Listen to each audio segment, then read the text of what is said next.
Warning: changing how you think may change what you believe.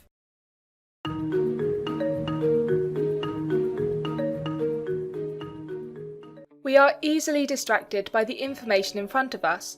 Look at all of these, aren't they interesting? We easily forget about other things that we haven't seen, and so we think that what we haven't seen doesn't exist. Worse, we usually don't distinguish between what exists but we haven't seen and what doesn't exist at all. Dealing with the gaps between what we think we know can be tricky. Let's have a look at an example. You are a military commander, leading a team into an area that none of you have been to before. You want to know what danger lurks in that area. This is a bird's eye view of the area you have been tasked to map, full of grassy areas and trees. The map has a grid to help refer to different parts of it. You decide to send off Tommy, a young but reliable soldier in camouflage, to explore and report back his findings. He doesn't have time to check everywhere, so Tommy does not enter some areas. On his route, Tommy marks what he has seen and where he sees things. He discovers lots of valuable intelligence: large trucks with strange insignia, campsites, and even a group of camouflaged armed men. Some of the sections Tommy visits appears to contain nothing but the expected trees and grass. Tommy jots down what he has seen, returns to you, and hands you the updated map. Consider A6. Tommy saw a tank there. We can avoid that or deal with it. But consider B7 and C4.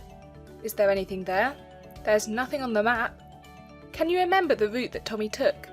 Did he visit either of these? We have not marked where Tommy has been, so we cannot tell what is empty and what is unknown. In this case, Tommy passed through C4 and did not see anything significant. It was empty. He did not, on the other hand, visit B7 at all. It could include a tank, it could be empty. We just don't know. Despite both appearing empty on the map, one section is seen and empty, and the other is just unseen. We do not distinguish between not looked and nothing seen.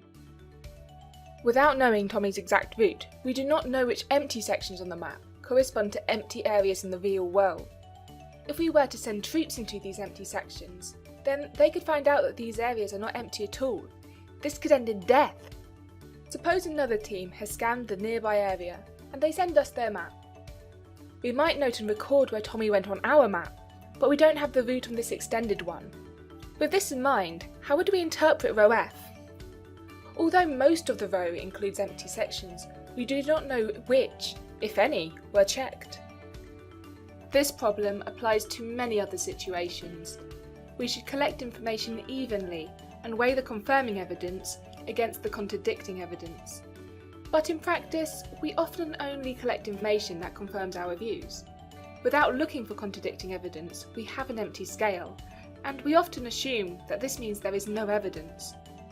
We should instead be aware of when we don't know, and when we have looked and found nothing. But again, that isn't easy. There is so much more we need to consider, and which we will consider, but in later videos. Tommy is limited. He cannot accurately depict anything above him or anything underground. And even if we were to switch methods of observation, perhaps a helicopter, we would still be limited.